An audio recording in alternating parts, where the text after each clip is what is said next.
मैं मुंबई के एक बड़े अस्पताल के लेबर रूम में सफाई का काम करती थी, लेकिन किसी को ये नहीं पता था कि मैं वही कचरा उठाकर लाखों रुपए कमाती थी। ये जानकर आपके भी रोंगटे खड़े हो जाएंगे कि डिलीवरी के वक्त डॉक्टर और नर्सें क्या चीज कचरे में फेंक देती हैं। एक ऐसी चीज जिसे दुनिया सोने के भाव खरीदने को तैयार थी। मेरा नाम मीना है। मैंने बचपन से गरीबी और तंगी के सिवा कुछ भी नहीं देखा। मेरे पिता एक दिहाड़ी मजदूर थे जो पूरी जिंदगी मेहनत करते रहे, लेकिन 2 वक्त का खाना भी ठीक से नहीं जुटा पाते थे। मैं उनकी इकलौती बेटी थी और मेरे 2 भाई थे। जब पिताजी की सेहत बिगड़नी शुरू हुई तो घर का चूल्हा ठंडा पड़ गया। उनकी खांसी बढ़ती गई, शरीर कमजोर होता गया और एक दिन उन्होंने काम पर जाना बंद कर दिया।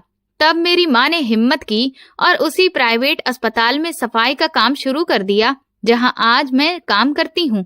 वो मामूली सी नौकरी थी, लेकिन माँ की थोड़ी सी तनख्वाह से हमारा टूटा फूटा घर किसी तरह से चलने लगा। पर जिंदगी के झटके यहीं नहीं थमे। पिताजी बीमारी से लड़ते लड़ते एक दिन चल बसे। माँ पूरी तरह से अकेली पड़ गई। उन्होंने मेरी शादी एक दूर के रिश्तेदार के बेटे बिरजू से कर दी, क्योंकि बचपन में बड़ों ने हमारा रिश्ता तय कर दिया था। माँ को क्या पता था कि बिरजू को नशे की लत लग चुकी है। वो जिम्मेदारी से भागने वाला, हर वक्त नशे में धुत रहने वाला आदमी बन चुका था। शादी के बाद जब ये सच सामने आया तो मेरे पैरों तले से जमीन खिसक गई। माँ खुद भी शुगर की मरीज थी और उनकी तबीयत अक्सर बिगड़ जाती थी। मेरे 2 बच्चे हो चुके थे, एक बेटा और एक बेटी। बिरजू कुछ करता नहीं था, इसलिए पूरा घर चलाने का बोझ मुझ पर ही आ पड़ा था।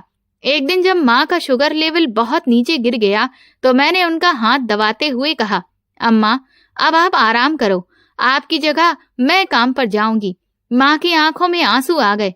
उन्होंने कहा, बेटी मैं तुम्हें कुछ दे नहीं सकी, पढ़ा भी नहीं पाई, बस ये गरीबी ही दी। अब तुम भी वही काम करोगी जो मैं करती रही। मैंने उनका हाथ थामते हुए कहा, अरे माँ, काम कोई छोटा या बड़ा नहीं होता और बिरजू के साथ मुझे तो निभाना ही है, घर की इज्जत भी तो रखनी है। किस्मत ने मुझे वहीं ला खड़ा किया था जहां कभी मेरी माँ खड़ी थी। मैं भी उसी अस्पताल में, उसी वर्दी में माँ की जगह काम करने लगी थी। माँ ने अपनी ईमानदारी और मेहनत से अस्पताल में अच्छी पहचान बनाई थी, जिसका फायदा मुझे हुआ। लेकिन घर की गरीबी जस की तस ही रही। पति का नशा, माँ की महंगी दवाइयाँ और बच्चों के बढ़ते खर्चे मेरी कमर तोड़ रहे थे। तनख्वाह महीने के शुरुआत के 10 दिन में ही खत्म हो जाती। मेरी ड्यूटी ज्यादातर लेबर रूम में ही होती थी। वहां फर्श पर झाड़ू लगाना, गंदगी साफ करना, दवाई और सफाई के केमिकल का स्प्रे करना सब मेरी जिम्मेदारी थी। हर रोज खून, दवाओं और केमिकल की मिली जुली गंध मेरे नथुनों में बस जाती थी। मुझे अपने शरीर से भी वही बदबू आने लगी थी। लेबर रूम एक अजीब जगह होती है। कभी किसी बच्चे की पहली रोने की आवाज सुनाई देती है तो कभी किसी माँ की चीख। एक तरफ खुशियों का माहौल होता तो दूसरी तरफ किसी की उम्मीदें टूट जाती थीं। मुबारक हो दीदी, बेटा हुआ है। मैं अक्सर ये खुशखबरी देने के लिए मरीज के घर वालों के पास भाग जाती थी। बहुत बहुत धन्यवाद भाभी, वो लोग मुस्कुराकर कहते, और कोई 500 का नोट मेरी हथेली में रख देता। ये मेरे लिए किसी खजाने से कम नहीं होता था। मैं हमेशा खुशखबरी देने में सबसे आगे रहती थी ताकि थोड़ा बहुत एक्स्ट्रा पैसा मिल जाए, लेकिन वो भी ऊंट के मुंह में बिल्कुल जीरे के जैसा ही था। घर लौटते ही बच्चे अपनी फरमाइशों की झड़ी लगा देते। माँ, आज पड़ोस के अमित के नए जूते आए हैं, मेरे वाले तो फट गए हैं। या माँ, स्कूल में सब बच्चे जूस पीते हैं, मुझे भी चाहिए। उनकी बातें दिल में तीर की तरह चुभती। मेरी सारी कमाई माँ की दवाइयों और बिरजू के नशे में चली जाती। बच्चों की इच्छाएं अधूरी ही रह जाती। रात को मैं छत को घूरते हुए सोचती, क्या मेरी जिंदगी ऐसे ही सफाई करते कमाते निकल जाएगी? क्या कभी गरीबी का ये अंधेरा खत्म होगा भी या नहीं? लेकिन एक दिन किस्मत ने करवट ली और ऐसा पलटा लिया कि जिसने मुझे फर्श से उठाकर आसमान पर ही पहुंचा दिया था। लेकिन मुझे क्या पता था कि जिस कचरे को मैं रोज उठाती हूँ उसी में मेरी किस्मत छिपी है। वो राज जो मुझे कुछ ही दिनों में अमीर बना देगा, मगर जिसकी कीमत मुझे जिंदगी भर चुकानी पड़ेगी। उस दिन एक चमचमाती काली गाड़ी मेरे घर के ठीक सामने आकर रुकी। गली के सारे बच्चे खेल छोड़कर उस काली गाड़ी को ही देखने लगे। हमारी गली में इतनी बड़ी और साफ सुथरी गाड़ी कभी भी नहीं आई थी। मैं दरवाजे पर खड़ी हैरान थी। मेरे घर के सामने इस गाड़ी का भला यहाँ क्या काम है? उसमें से एक पैंट कोट पहने साफ सुथरा आदमी उतरा। उसके पॉलिश किए हुए जूते गली की मिट्टी में भी चमक रहे थे। उसने एक नजर मेरे घर पर डाली और फिर मुझ पर नजर डालते हुए बोला, आप मीना हैं? उसकी आवाज भारी और सधी हुई थी। मैंने डरते डरते कहा, जी हाँ, मैं ही मीना हूँ। कोई काम था? उसने पूछा। आप मुंबई के उस बड़े अस्पताल में लेबर रूम में सफाई का काम करती हैं? मेरा दिल धक धक करने लगा। उसे मेरे काम की जगह का कैसे पता? मैंने धीरे से सिर हिलाया। हाँ, करती हूँ। कोई परेशानी हो गई है क्या? मैं डर रही थी कि कहीं अस्पताल से कोई शिकायत ना हो, लेकिन उसने मुस्कुराते हुए कहा, नहीं नहीं, कोई परेशानी नहीं है, बल्कि अब आपके सारे मसले खत्म होने वाले हैं। मैं चौंक गई। अगर अस्पताल का काम होता तो वही बुला लेते, घर आने की क्या जरूरत थी? मैंने उसे शक से देख रही थी। उसने पूछा, क्या मैं अंदर आ सकता हूँ? मुझे आपसे एक बहुत जरूरी बात करनी है। मैंने झिझकते हुए बोला, ठीक है, आइए। मेरा छोटा सा घर और टूटी दीवारें उसके महंगे कपड़ों के सामने शर्मिंदा लग रहे थे। वो बैठा तो पुरानी कुर्सी चिरचिरा उठी। मैंने हिम्मत करके कहा, देखिए, मैं अजनबियों से बात नहीं करती, लेकिन आपने मेरे अस्पताल का नाम लिया है। मैं वहाँ 5 साल से काम कर रही हूँ और मुझसे पहले मेरी माँ 15 साल तक वहीं पर काम करती थी। ये सुनते ही उसकी आंखों में एक चमक आई। वो बोला, तो मतलब आप अस्पताल के अंदर की हर बात जानती होंगी, खासकर लेबर रूम की? मैंने कहा, हाँ, जानती तो हूँ, पर वहाँ सब ईमानदारी से काम करते हैं, कोई गलत चीजें नहीं होती। वो थोड़ा झुककर बोला, बस उनके इसी अच्छेपन का थोड़ा फायदा उठाना है, जिससे तुम्हें इतना पैसा मिलेगा कि तुम सोच भी नहीं सकती हो। मैंने हैरानी से पूछा, कौन सा फायदा? वो मुस्कुराया और बोला, तुम्हें तो रोज कचरा उठाना होता है ना, बस उसी कचरे में तुम्हारे लिए एक ऐसी चीज है जो तुम्हें कुछ ही दिनों में करोड़पति बना सकती है। उसका जुमला ऐसा था कि जैसे किसी ने मेरे सर पर हथौड़ा मार दिया हो। करोड़पति, और वो भी कचरे से? मुझे एक पल के लिए लगा कि ये आदमी या तो पागल है या फिर मेरा मजाक उड़ा रहा है। ये मेरी गरीबी का मजाक उड़ाने आए हो क्या? मेरा लहजा एकदम से सख्त हो गया। माना तुम लोग अमीर हो और हम कूड़ा बीनने वाले हैं, लेकिन हमें हमारी जिंदगी जीने दो। निकलो यहाँ से। वो मेरी बात पर गुस्सा करने के बजाय हल्का सा मुस्कुराया। मीना जी, जो बात मैं आपको बताने जा रहा हूँ वो शायद आपके अस्पताल के बड़े बड़े डॉक्टरों को भी नहीं पता होगी, क्योंकि ये हिंदुस्तान है और यहाँ लोगों को इस बात का एहसास ही नहीं कि औरतों में बच्चे के जन्म के बाद एक ऐसी कीमती चीज फेंक दी जाती है जिससे हजारों नहीं लाखों रुपए कमाए जा सकते हैं। उसकी बातों में कुछ ऐसा था जिसने मेरे गुस्से को जिज्ञासा में बदल दिया। कौन सी चीज? कैसी कीमती चीज? वो मैं बताऊंगा। उसने अपनी जेब से एक मुड़ी तहरी हुई पर्ची निकाली।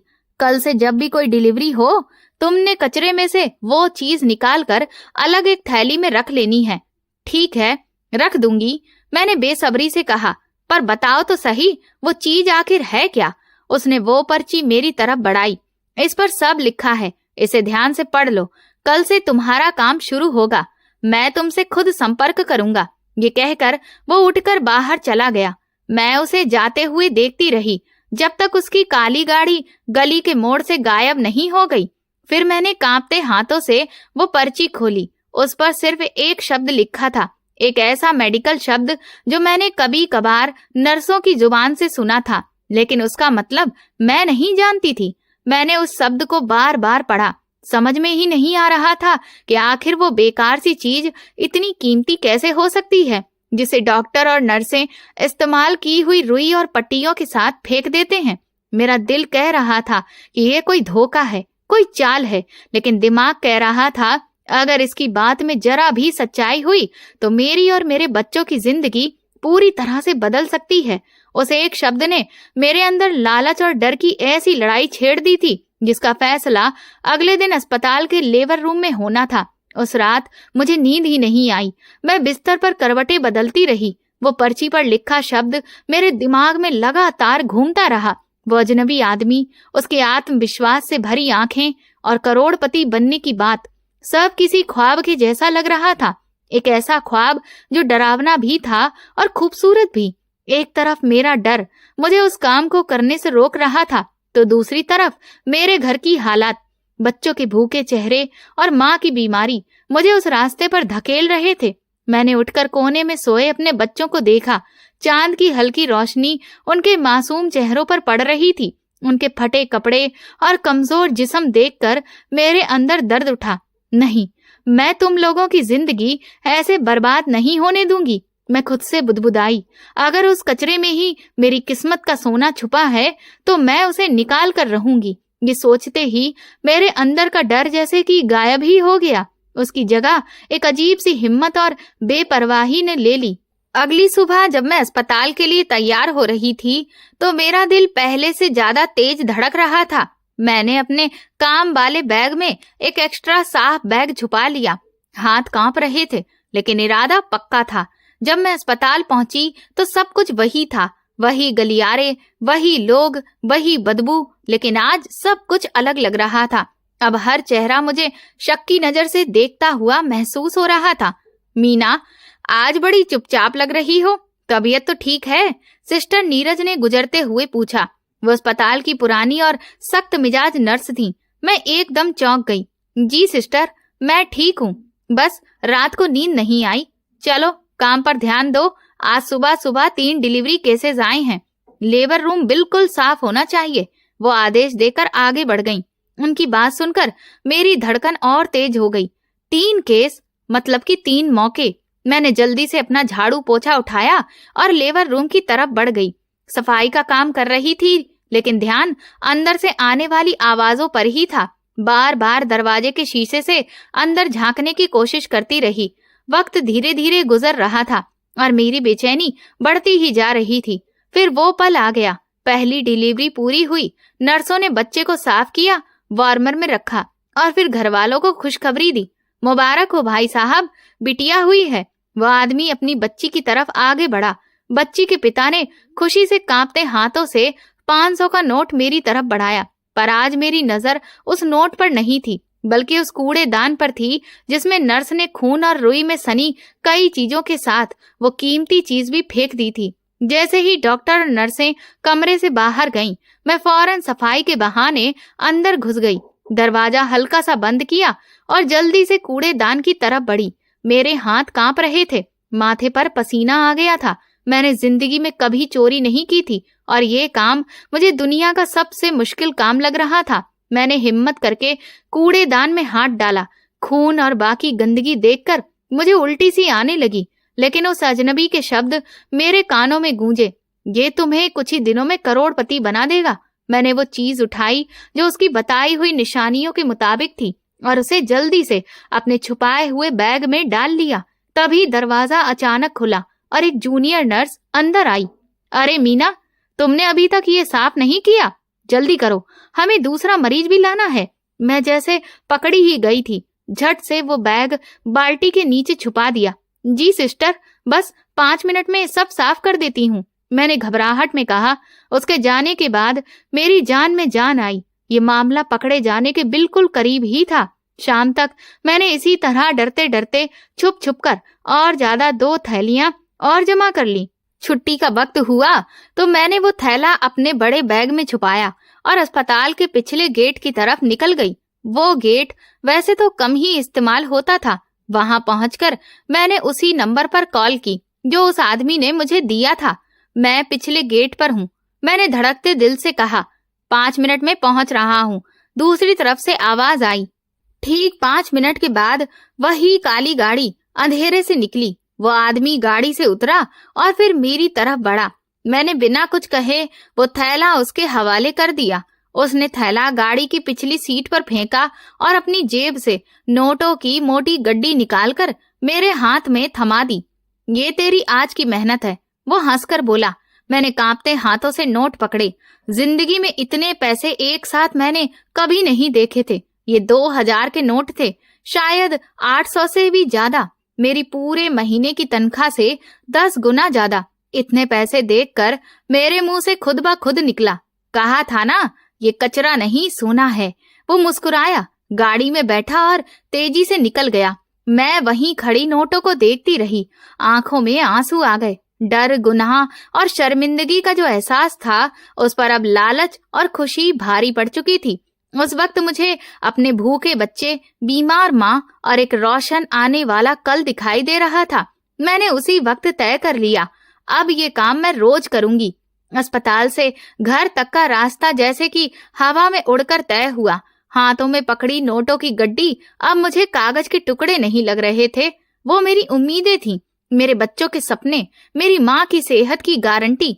डर और जुर्म का एहसास अब कहीं पीछे छूट गया था और उसकी जगह एक अजीब सी नशे वाली खुशी ने ले ली थी। पहली बार जिंदगी में मुझे लगा कि मैं मजबूर नहीं हूँ, ताकतवर हूँ। घर जाने से पहले मैं सीधा उस मेडिकल स्टोर पर गई जहाँ से मैं माँ की दवाइयाँ हमेशा उधार पर लेती थी। भाई साहब, माँ की शुगर और ब्लड प्रेशर की दवाई दे दो, मैंने कहा।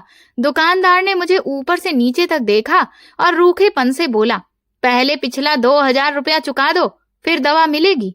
मैंने गुस्सा करने की बजाय शांति से अपने थैले से 2-2 हजार के नोट निकाले और काउंटर पर रख लिए। लो अपने 2000, और अब मुझे पूरे 2 महीने की दवाइयां पैक करके रख दो। दुकानदार की आंखें फैल गईं, उसका लहजा तुरंत बदल गया। अरे जीजी, अभी देता हूँ, आप बैठो जरा। आज पहली बार मुझे पैसों की ताकत का सही मतलब समझ आया था। वहां से मैं फल और सब्जी की दुकान पर गई, वो सारे फल खरीदे जिनकी तरफ मेरे बच्चे हमेशा हसरत से देखते थे। फिर राशन की दुकान से महीने भर का मैंने सामान लिया। आखिरी में बच्चों के कपड़ों की दुकान पर गई और उनके लिए नए कपड़े और चमकदार जूते खरीदे। जब मैं घर पहुंची तो दोनों हाथों में थैले भरे हुए थे। माँ देखो, मेरे बेटे ने एक थैले में से नई शर्ट निकालकर खुशी से चिल्लाया। मेरी बेटी ने नए जूतों को सीने से लगा लिया। उनके चेहरों पर जो सच्ची खुशी थी, उसे देखकर मुझे लगा कि मैंने कोई गुनाह नहीं किया, बल्कि सबसे नेक काम किया है। माँ मुझे बाजू से पकड़कर एक कोने में ले गई। उनके चेहरे पर खुशी के साथ चिंता भी थी। मीना, ये सब कहाँ से आया? तूने कहीं से कर्ज तो नहीं लिया ना? देख, हम गरीब जरूर हैं, लेकिन उधार में नहीं जी सकते। मैं इस सवाल के लिए तैयार थी। नहीं माँ, अस्पताल वालों ने बोनस दिया है, बोले कि तुम और तुम्हारी माँ सालों से ईमानदारी से काम कर रही हो, तो ये इनाम है। मैंने सफाई से झूठ बोला। माँ को पूरी तरह यकीन तो नहीं हुआ, पर वो चुप हो गई। भगवान तेरा भला करे, उन्होंने मेरे सिर पर हाथ फेरते हुए कहा। इतने में मेरा आदमी बिरजू, जो शायद कोने में सो रहा था, शोर सुनकर उठ गया। नए सामान और कपड़ों को देख उसकी आंखों में लालच चमकने लगा। वाह वाह, लगता है कहीं से माल हाथ लगा है। चलो शाबाश, अब मुझे भी कुछ खर्चे के पैसे दे दो, दोस्त इंतजार कर रहे हैं। पहले मैं उसकी बातों से डरकर पैसे दे देती थी, पर आज मेरे अंदर एक नई मीना थी। कोई पैसा नहीं मिलेगा, मैंने ठंडे लहजे में कहा। ये पैसे बच्चों के कपड़ों और माँ की दवाइयों के लिए हैं, तेरे नशे के लिए नहीं है। वो गुस्से से मेरी तरफ झपटा। तेरी हिम्मत कैसे हुई मुझे जवाब देने की? हिम्मत पैसों से आती है बिरजू, मैंने उसकी आंखों में आंखें डालकर कहा और 500 का नोट उसकी तरफ उछाल दिया। ये ले, और अब पूरे दिन मुझे अपनी शक्ल मत दिखाना। वो कुछ देर मुझे घूरता रहा, फिर नोट उठाकर बड़बड़ाता हुआ घर से निकल गया। आज मैंने सिर्फ पैसे नहीं कमाए थे, मैंने अपनी खोई हुई इज्जत और खुद पर भरोसा वापस पाया था। उस दिन के बाद ये मेरा रोज का काम बन गया। मैं हर रोज अस्पताल जाती, लेकिन अब मकसद सिर्फ सफाई करना नहीं था। मैं एक शिकारी की तरह लेबर रूम के बाहर मंडराती रही, अपने शिकार का इंतजार करती। पहले दिन का डर अब एक आदत बन चुका था। मुझे पता था कि कब कमरे में जाना है, कैसे नर्सों की नजर से बचना है और कैसे सफाई से काम करना है। अब वो कूड़ेदान मुझे गंदा नहीं लगता था, वो तो खजाने का बक्सा बन चुका था। हर शाम मैं पिछले गेट पर उस काली गाड़ी वाले आदमी से मिलती। मैं उसे थैला देती, वो मुझे नोटों की गड्डी थमाता और हम दोनों बिना कुछ कहे अपनी राह चल देते। कुछ ही हफ्तों में मेरे घर का पूरा हाल बदल गया। टूटी चारपाई की जगह नए बिस्तर आ गए, रसोई में हर चीज मौजूद थी। बच्चों ने अच्छा खाना और अच्छे कपड़े पहनना शुरू कर दिए थे। माँ की तबीयत भी अब बेहतर थी, लेकिन ये बदलाव सिर्फ मेरे घर तक सीमित नहीं था। मोहल्ले वाले भी नोटिस करने लगे थे। अरे वाह मीना, आज तो तू बड़ी चमक रही है, एक पड़ोसन ने कहा। लगता है तेरी लॉटरी लग गई है। मैं बस मुस्कुरा दी। बस जी, भगवान की दया है। मुझे पता था सबकी निगाहें मुझ पर हैं। उनकी फुसफुसाहटें, माँ की चिंता भरी नजरें, सब कुछ मैं महसूस कर रही थी। लेकिन दौलत का नशा सिर पर चढ़ चुका था। पैसा अजीब चीज है, जब नहीं होता तो इज्जत और आत्मा दोनों कुचल देता है, और जब आता है तो इंसान को उसकी औकात ही भुला देता है। मेरे साथ भी कुछ ऐसा ही हो रहा था। मैं अब वो पुरानी डरी सहमी मीना नहीं रही थी, जो हर किसी के सामने हाथ जोड़ देती और झुककर नमस्ते करती। अब मेरे चलने में एक भरोसा था, मेरी आवाज में एक दमदारी थी। मैंने झोपड़ी वाला घर छोड़कर उसी मोहल्ले के किनारे पर एक छोटा लेकिन पक्का घर किराए पर ले लिया था। घर में फ्रिज, टीवी और जरूरत की हर चीज थी। मेरे बच्चे अब गली के दूसरे बच्चों की तरह अच्छे कपड़े पहनते और उनके हाथ में महंगे खिलौने होते। मैंने अस्पताल का काम नहीं छोड़ा था, क्योंकि मेरा असली खजाना तो वही था। लेकिन अब मैं वहां पर झाड़ू पोछा लगाने वाली मीना मौसी से मीना जी बन गई थी। मैं अक्सर नर्स और बाकी स्टाफ के लिए खाने पीने की चीजें ले जाती, कभी किसी की थोड़ी बहुत पैसे से मदद भी कर देती। मेरे इस रवैये ने सबको हैरान कर दिया था, लेकिन कोई मुझसे सीधे पूछने की हिम्मत नहीं करता था। मीना जी, आप तो दिन ब दिन अमीर होती जा रही हैं, हमें भी बताइए कौन सा जादू का डब्बा हाथ लग गया है। एक दिन एक वार्ड बॉय ने चाय पीते हुए मुझसे मजाक किया। मैंने मुस्कुराकर जवाब दिया, मेहनत करती हूँ तो भगवान फल देता है। तुम भी मेहनत करो, तुम्हें भी मिलेगा। लेकिन अंदर ही अंदर मैं हर वक्त एक अनजाने डर में जीती थी। रात को जरा सी आहट पर मेरी आंख खुल जाती। अस्पताल में अगर कोई मुझे घूर कर देख लेता तो दिल धक से रह जाता। मुझे हर वक्त लगता जैसे कि कोई मेरा पीछा कर रहा है, जैसे दीवारों के भी कान हैं जो मेरे राज सुन रहे हैं। मेरा लालच मुझे रोज इस आग में झोंकता था, लेकिन मेरा ज़मीर मुझे हर पल टोका करता था। एक दिन मैं रोज की तरह लेबर रूम की सफाई कर रही थी, तभी हेड नर्स मिस डिसूजा अचानक अंदर आ गईं। वो बहुत सख्त और उसूलों वाली औरत थी। उनके आते ही सब स्टाफ डर जाता था। मीना, ये कूड़ेदान अभी तक भरा क्यों पड़ा है? उन्होंने सख्त लहजे में पूछा। तुम जानती हो इससे इन्फेक्शन फैल सकता है। उस वक्त कूड़ेदान में मेरा सामान भी पड़ा था। मेरा खून जैसे जम गया।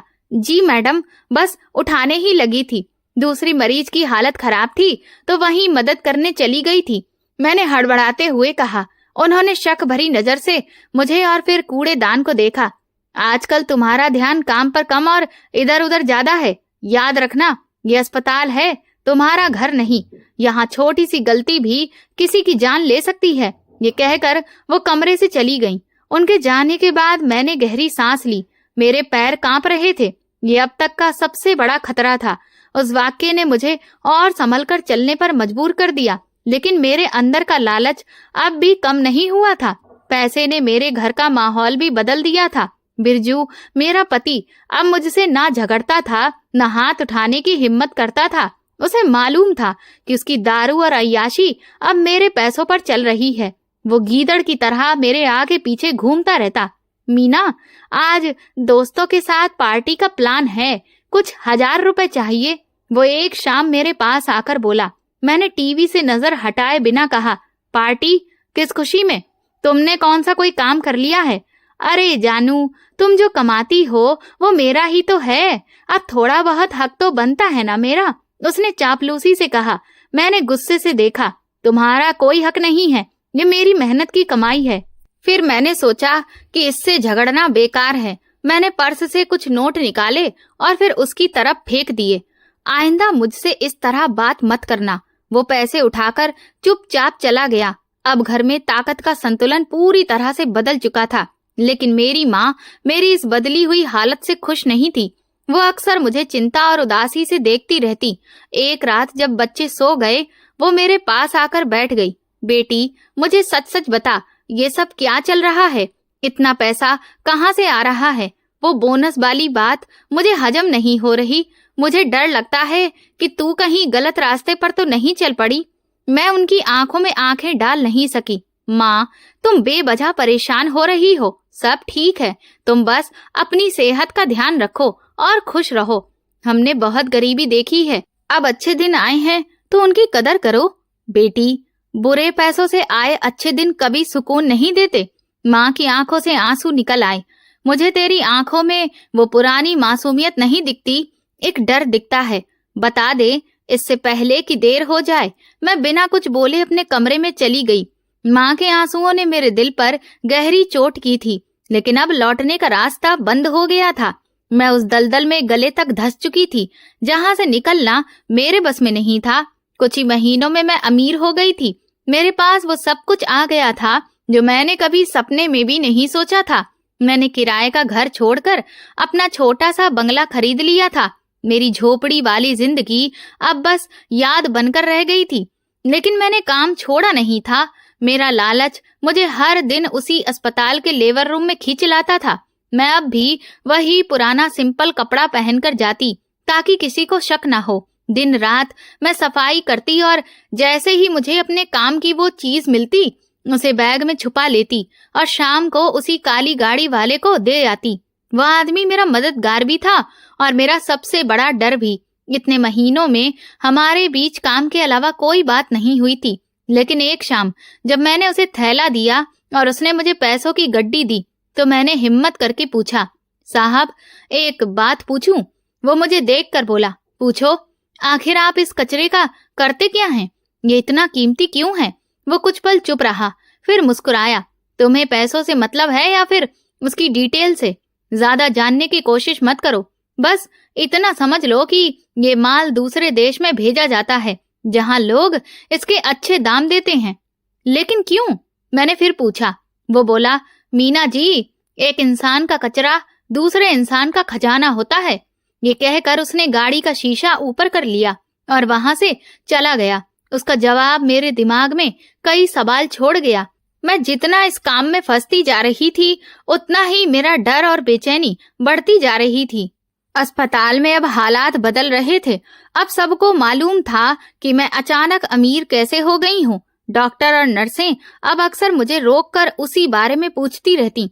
सबसे ज्यादा तो सिस्टर नीरज, जिनकी नजरें हमेशा मुझ पर ही टिकी रहती थीं। वो अक्सर मुझे लेबर रूम के आसपास यूं ही घूमते हुए पकड़ लेती। मीना, तेरी ड्यूटी तो सुबह की शिफ्ट में खत्म हो जाती है, फिर इस वक्त तू यहाँ क्या कर रही है? एक दोपहर उन्होंने मुझे गलियारे में रोक लिया। वो मैं बस घर जा रही थी, तो सोचा देख लूं कोई काम तो नहीं है, मैंने डरते हुए कहा। उन्होंने मुस्कुराकर तंज कसा, काम तो तू आजकल बहुत कर रही है मीना, इतना कि तेरी झोपड़ी अब महल बन गई है। हमें भी तो दिखा कभी। उनके लहजे में छिपा शक मेरे दिल में खतरे की घंटी बजा गया। मैंने बात को घुमाने की कोशिश की। सिस्टर, जिसे भगवान देता है उसे छप्पड़ फाड़ के देता है। मुझ गरीब पर भी उसकी कृपा हो गई, तो इसमें अजीब क्या है? उन्होंने आंखें तरेरी। अजीब तो इस बात का है मीना कि भगवान की कृपा सिर्फ लेबर रूम के कूड़ेदान पर ही क्यों बरसती है। ये सुनते ही मेरे पैरों तले से जमीन खिसक गई। क्या उन्हें कुछ पता चल गया है? क्या उन्होंने मुझे देख लिया है? मैं बिना जवाब दिए वहां से निकल गई। पहली बार लगा कि अब मेरा खेल खत्म होने वाला है। घर पहुंची तो माँ पूजा की चटाई पर बैठी थी, आंखों से आंसू बह रहे थे। मुझे देखते ही उन्होंने हाथ जोड़कर भगवान को देखा। हे भगवान, अगर मेरी बेटी गलत रास्ते पर चली गई है, अगर ये पैसा किसी बुरे काम से आ रहा है, तो इसे सद्बुद्धि दे या फिर इसे दलदल से निकाल ले। उनके शब्द मेरे सीने में तीर की तरह धस गए। माँ, ये क्या कह रही हो तुम? अपनी ही बेटी के लिए ऐसी बातें? मैं चीखी। वो खड़ी हो गईं। आंखों में ममता की जगह गुस्सा था। हाँ मीना, क्योंकि मैं किसी चोर और पापी की माँ नहीं बनना चाहती। सच बता, ये पैसा कहाँ से आ रहा है? वरना मैं कल खुद अस्पताल जाकर सबसे पूछ लूंगी। उनकी बात सुनकर मैं टूट गई। उनके पैरों में गिरकर रो पड़ी। माँ, माफ कर दो, मैं मजबूर थी। बच्चों को भूखा नहीं देख सकती थी, तुम्हें बिना दवाई के तड़पते नहीं देख सकती थी। माँ ने सख्ती से कहा, मजबूरी इंसान से पाप नहीं करवाती मीना, लालच करवाता है। उन्होंने मुझे झटक कर खुद से दूर कर दिया। तूने हमारी इज्जत मिट्टी में मिला दी। उस रात मैं सो नहीं पाई। माँ की बातें, सिस्टर नीरज की शक भरी नजरें और उस अजनबी आदमी की बात, सब मेरे दिमाग में हथौड़े की तरह चल रहे थे। लग रहा था कि जैसे मेरी सांसें बंद हो रही हैं। अगले दिन भारी दिल से मैं अस्पताल पहुंची। मैंने सोच लिया था आज आखिरी बार ये काम करूंगी। फिर उस आदमी से मिलकर साफ कह दूंगी कि अब ये सब नहीं होगा। मेरे पास अब इतना पैसा हो चुका था कि कोई छोटा मोटा काम मैं आराम से शुरू कर सकती थी। मैंने फिर लॉकर खोला तो यूनिफॉर्म में से एक मुड़ी हुई पर्ची गिरी। मेरा दिल धक्क से रह गया। कांपते हाथों से मैंने उस पर्ची को खोला। उस पर लिखा था, मैं जानती हूँ तू कूड़े में से क्या निकालती है। एक पल के लिए मेरी सांसें रुक गईं, पैरों तले से जमीन खिसक गई। ये किसने लिखा? किसको मेरा राज पता चल गया है? दिमाग तेजी से चलने लगा। क्या ये हेड नर्स मिसेस डिसूजा हैं, या कोई सफाई वाला जिसे मुझसे जलन है, या फिर सिस्टर नीरज? हाँ, वही हो सकती हैं। उनकी शक भरी नजरें और बातें याद आते ही मेरा दिल डूब गया। मैंने पर्ची मुट्ठी में दबाई, जेब में ठूंस ली और ऐसा दिखाने की कोशिश की कि जैसे कुछ हुआ ही ना हो। लेकिन अंदर से मेरा पूरा शरीर कांप रहा था। यूनिफॉर्म बदलकर मैं काम पर लग गई, पर ध्यान कहीं और ही था। नजरें बार बार सिस्टर नीरज को ढूंढती रहीं। वो नर्सिंग स्टेशन पर बाकी नर्सों के साथ हंस रही थी। उनका चेहरा बिल्कुल नॉर्मल था। क्या ये मेरा वहम है या किसी ने मजाक किया है? मैंने आज लेबर रूम की तरफ जाने की हिम्मत ही नहीं की। दूसरे वार्ड में सफाई करती रही, पर हर वक्त लगता कि जैसे कोई पीछे खड़ा है, जैसे किसी की नजर मुझ पर है। हर आवाज पर दिल उछल जाता। अस्पताल की इमारत आज मुझे जेल जैसी लग रही थी।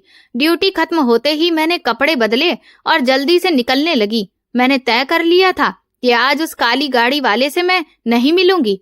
कुछ दिन का ब्रेक लूंगी, जब तक कि ये मामला ठंडा नहीं पड़ जाता। मैं अस्पताल के पिछले गलियारे से गुजर रही थी, जो हमेशा सुनसान ही रहता था। तभी पीछे से आवाज आई, मीना। ये सिस्टर नीरज की आवाज थी। मैं पलटी तो वो खड़ी थी, चेहरा बिल्कुल गंभीर। रुको मीना, मुझे तुमसे कुछ बात करनी है। मेरा खून सूख गया। जी सिस्टर, ड्यूटी खत्म हो गई, घर जाना है, बच्चे अकेले हैं। मैंने बहाना बनाया। वो बोली, ड्यूटी तो खत्म हो गई होगी, लेकिन तुम्हारा वो खास काम अभी बाकी है ना? उनका लहजा ठंडा और सख्त था। अब मैं समझ गई, बचने का कोई रास्ता नहीं।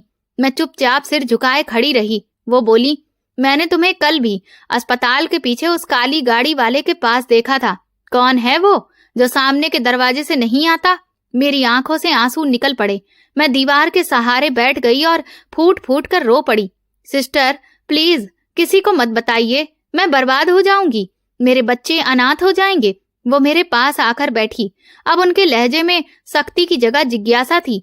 मैं किसी को नहीं बताऊंगी, अगर तू सच सच बता दे।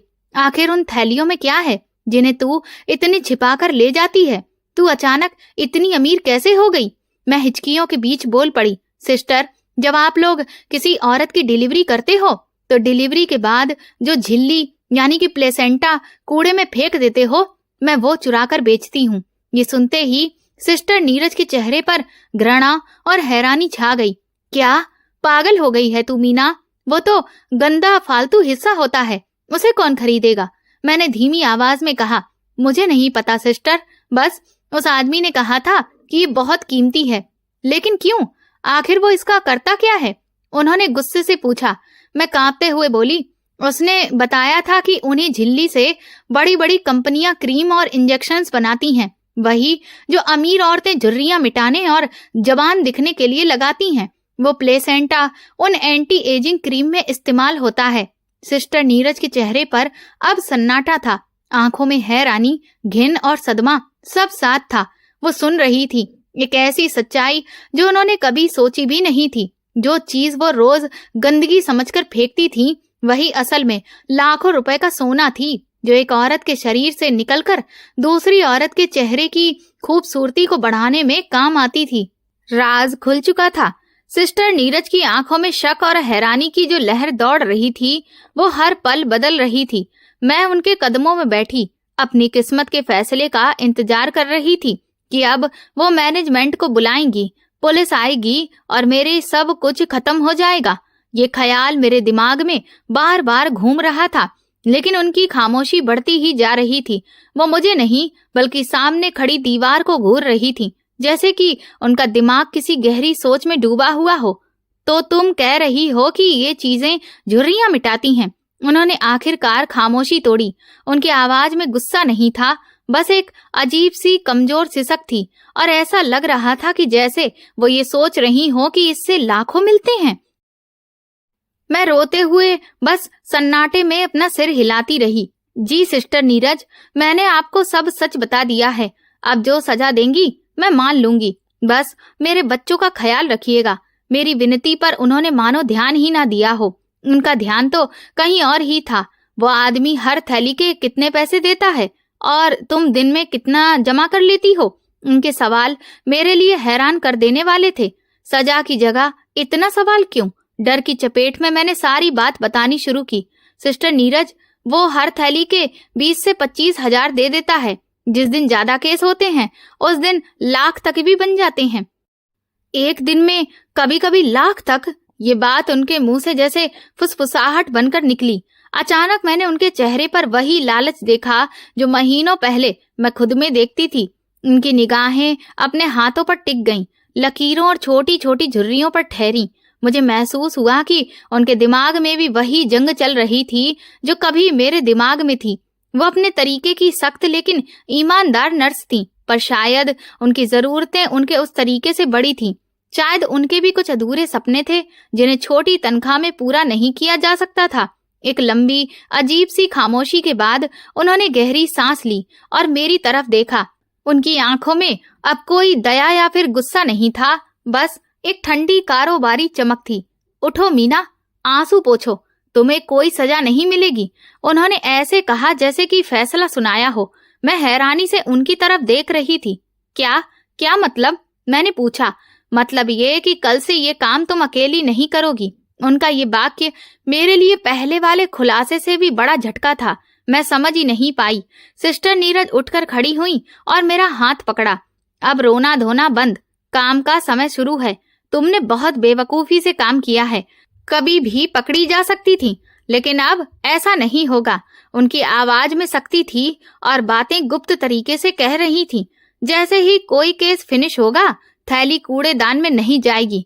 मैं उसे खुद उठाकर मेडिकल स्टोर रूम के उस कोने में रख दूंगी जहां पर कोई भी नहीं जाता है। वहां वो सुरक्षित रहेगी। तुम्हें बार बार लेबर रूम के बाहर खड़े होने की जरूरत ही नहीं है। छुट्टी के वक्त तुम स्टोर रूम से थैला उठाकर बाहर जाकर उस आदमी को दे दोगी, समझी? मैं उनकी सख्त बात सुनकर जम ही गई थी। जिस औरत ने मुझे मौत के जैसा डर लगता था, वही अब मुझे उस गलत काम को और भी सुरक्षित तरीके से करने का तरीका सिखा रही थी। और जो भी पैसा आएगा उसने अपनी शर्त भी रख ली, उसमें से 30% मेरा होगा। धीरे धीरे सारा खेल मेरी समझ में आ गया। ये कोई दया नहीं थी, ये तो पार्टनरशिप की पेशकश थी।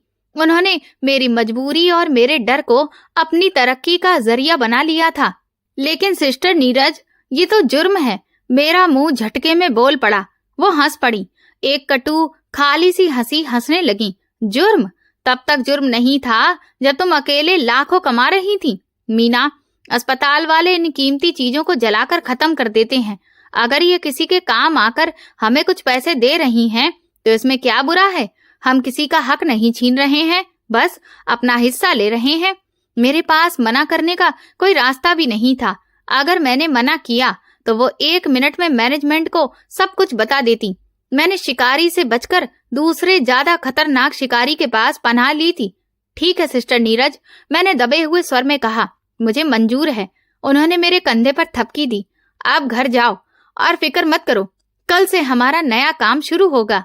उस दिन जब मैं अस्पताल से निकली, मैं अकेली नहीं थी। मेरे साथ अब उस गलत काम में एक और शामिल हो चुकी थी, एक पढ़ी लिखी सीनियर नर्स।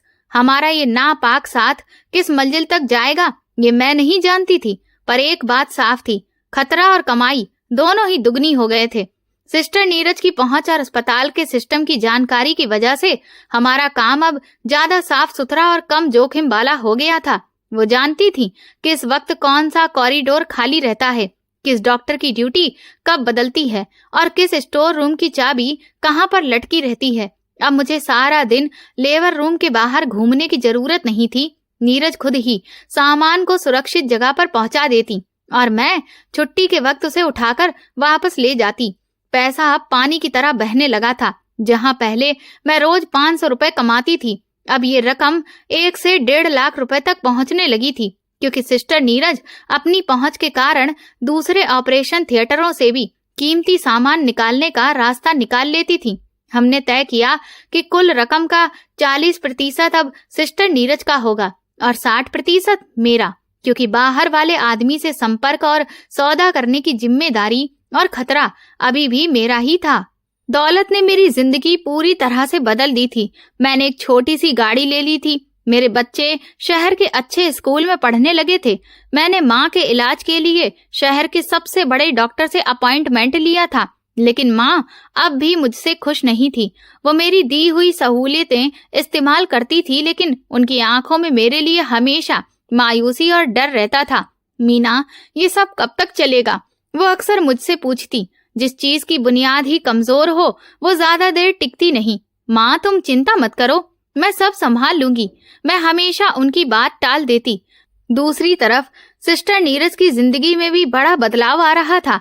उन्होंने अपनी पुरानी मोटरसाइकिल बेचकर एक छोटी गाड़ी ले ली थी। अब वो महंगे कपड़े और ब्रांडेड पर्स इस्तेमाल करने लगी थी। उनकी ये अचानक बदलाव अस्पताल में सबकी नजरों में आ रहा था।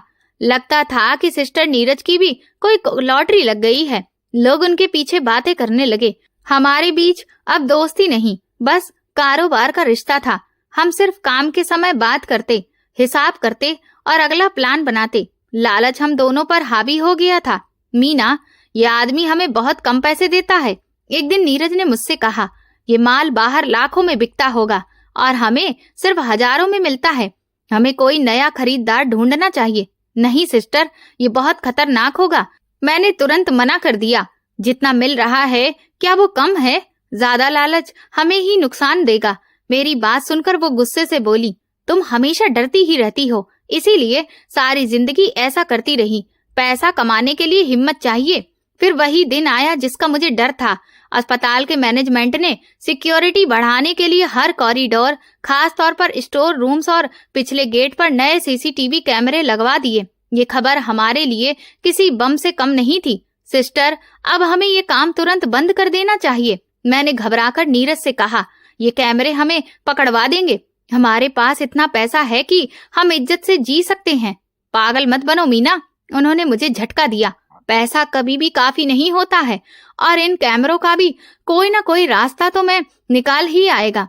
मैं उनके ब्लाइंड स्पॉट्स को बहुत अच्छी तरह से जानती हूँ, जहाँ उनकी नजर नहीं पड़ती है। तुम चिंता मत करो। लेकिन मुझे पता था कि हमारा जाल तंग हो रहा है। ये भगवान की तरफ से चेतावनी थी, जिसे नीरज अपने लालच में समझ ही नहीं रही थी। उसी हफ्ते एक दिन अस्पताल में डिलीवरी के केसेस ज्यादा थे और हमारे पास माल भी बहुत जमा हो गया था। नीरज, जो हमेशा बहुत ही सावधानी से काम करती थी, उस दिन लालच और जल्दबाजी में बहुत बड़ी गलती कर बैठी। उन्होंने सारा सामान अलग अलग थैलियों में रखने की बजाय एक बड़े से मेडिकल वेस्ट बैग में डाल दिया, ताकि जल्दी काम खत्म हो जाए। जब वो स्टोर रूम से भारी बैग लेकर निकल रही थी तो एक जूनियर नर्स ने उन्हें देखा। उसने नमस्ते किया और फिर गुजर गई। लेकिन उसके मन में ये सवाल रह गया कि सिस्टर नीरज अकेले इतना बड़ा बैग क्यों लेकर जा रही हैं। उस शाम जब मैं उस काली गाड़ी वाले से मिलने पिछले गेट पर पहुंची तो वो बहुत घबराया हुआ दिख रहा था। जल्दी करो, अब यहाँ पर सिक्योरिटी बहुत ज्यादा सख्त हो गई है। हर जगह कैमरे लग गए हैं। मुझे लगता है कि ये हमारी आखिरी डील हो सकती है। उसने पैसे मेरे हाथ में देते हुए कहा और फिर तेजी से गाड़ी भगा ली। उसके अल्फाज मेरे दिल में उतर गए। आखिरी डील? मेरा दिल कह रहा था कि वो सच बोल रहा है। हमारा खेल अब खत्म होने वाला था। जूनियर नर्स ने मिस डिसूजा को सब बता दिया। मिसेस डिसूजा पहले से ही मुझ पर और नीरज पर शक करती थी। वो फौरन से चौकन्ना हो गईं। उन्होंने मैनेजमेंट से बात करके पिछले दिनों की सीसीटीवी फुटेजेस निकलवाईं। सबूत उनकी आंखों के सामने था। फुटेज में साफ दिख रहा था कि सिस्टर नीरज डिलीवरी के बाद लेबर रूम से सीधे स्टोर रूम जाती हैं और थोड़ी देर बाद भारी बैग के साथ बाहर आती हैं। फिर कुछ घंटों के बाद मैं उसी स्टोर में जाती हूँ और वही बैग लेकर पिछले गेट से बाहर निकलती हूँ। ये हर रोज दोहराया जा रहा था। हमारा सारा मंसूबा, जिसे हम सुरक्षित समझते थे, अब छोटी सी स्क्रीन पर किसी फिल्म की तरह चल रहा था। अगले दिन जब मैं अपना सामान लेकर पिछले गेट की तरफ बढ़ी, मेरा दिल पहले से ही डूब रहा था। जैसे ही मैंने गेट से बाहर कदम रखा, अस्पताल के 2 सिक्योरिटी गार्ड और मिसेस डिसूजा ने मुझे घेर लिया। मीना, इस बैग में क्या है? मिसेस डिसूजा की आवाज ठंडी और कड़ी थी। एक लम्हे के लिए मेरी दुनिया घूम गई। बैग मेरे हाथ से गिर गया और अंदर की खूनालू वाली थैलियां बाहर बिखर गईं। गार्ड ने नफरत और घृणा से मुंह दूसरी तरफ कर लिया। मैं जानती थी कि खेल खत्म हो चुका है। मैं वहीं जमीन पर गिर गई और रोने लगी। सिस्टर नीरज को अस्पताल के डायरेक्टर के दफ्तर में बुलाया गया। उन्होंने झूठ बोलने की पूरी कोशिश की, लेकिन जब वीडियो सबूत सामने रखे गए, उनका सारा घमंड और भरोसा टूट गया। उनकी चीखें पूरे फ्लोर में सुनाई दी। पुलिस को बुलाया गया। ये स्कैंडल पूरे शहर में आग की तरह फैल गया। अस्पताल की शाख को बड़ा झटका लगा। उस काली गाड़ी वाले आदमी का कोई पता नहीं चला। जैसे ही उसे खतरा हुआ, वो ऐसे गायब हो गया जैसे कभी था ही नहीं। इस पूरे खेल में सिर्फ वही बचा। मुकदमा चला। सिस्टर नीरज पढ़ी लिखी और सीनियर नर्स होने के नाते अपने पेशे को दागदार करने के जुर्म में ज्यादा सख्त सजा की हकदार ठहरी। मुझे उनके मुकाबले कम सजा मिली, लेकिन जेल की सलाखें मेरा भी मुकद्दर बनी। जो कुछ मैंने कमाया था, घर, गाड़ी, पैसा, सब जब्त हो गया। मेरा परिवार फिर उसी झोपड़ी में वापस आ गया, लेकिन इस बार उनके सर पर गरीबी के साथ बदनामी का दाग भी था। माँ उस सदमे से बीमार पड़ गई और मेरे बच्चे अपनी माँ के किए की सजा और लोगों के तानों की सूरत में भुगत रहे थे। आज कई साल बाद मैं जेल की उस तंग कोठरी में बैठकर अपनी जिंदगी पर नजर डालती हूँ। मैं अपने किए पर शर्मिंदा हूँ। मुझे पता है कि मैंने चोरी की, गुनाह किया और लालच में अंधी हो गई।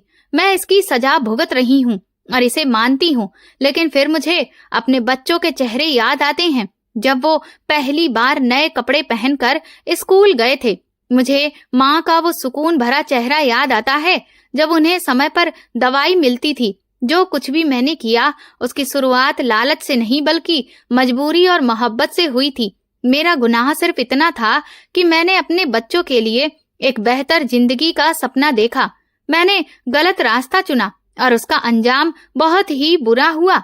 लेकिन जब मैं रात के अंधेरे में अपनी झोपड़ी में अपने भूखे बच्चों के चेहरे देखती थी, तो उस वक्त मुझे कोई और दूसरा रास्ता नजर ही नहीं आया था। मैंने कीमत चुकाई और बहुत भारी कीमत चुकाई, लेकिन क्या वो खुशी के चंद लम्हे जो मैंने अपने परिवार को दिए, उस सजा से क्या कीमती थे? ये सवाल शायद मुझे कभी भी इसका जवाब ही नहीं मिलेगा। हराम की दौलत वक्त भर की सहूलियत दे सकती है, लेकिन इंसान का सुकून और इज्जत हमेशा के लिए वो छीन लेती है। तो दोस्तों, ये मेरी कहानी का सबक है। ये पूरी कहानी काल्पनिक है। इसका किसी भी व्यक्ति, स्थान या वास्तविक घटना से कोई भी संबंध नहीं है। इसका उद्देश्य केवल मनोरंजन, शिक्षा और सस्पेंस आधारित कहानी को प्रस्तुत करना है। आपको ये कहानी कैसी लगी, प्लीज मुझे कमेंट सेक्शन में जरूर बताएं। मेरे चैनल को सब्सक्राइब कर वीडियो को लाइक कर दें और वीडियो को हाइप भी दें। और ऐसी और भी रोमांचक कहानियों को सुनने के लिए मेरे चैनल के साथ बने रहें। धन्यवाद।